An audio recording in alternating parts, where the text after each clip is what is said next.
Awit, Kabanata 73.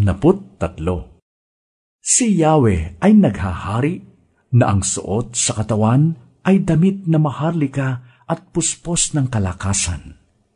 Matatag na itinayo ang sandigan ng daigdig. Kahit anong gawin pa'y, hindi ito mayayanig. Ang trono mo ay matatag simula pa noong una.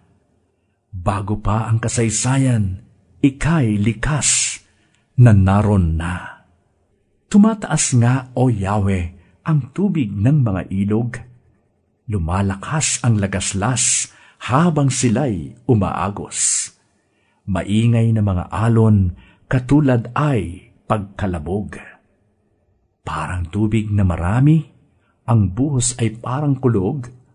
Malakas pa kaysa alon ng dagat na mayroong unos. Higit pa sa mga ito, si Yahweh na dakilang Diyos. Walang hanggan, O Yahweh, ang lahat ng tuntunin mo.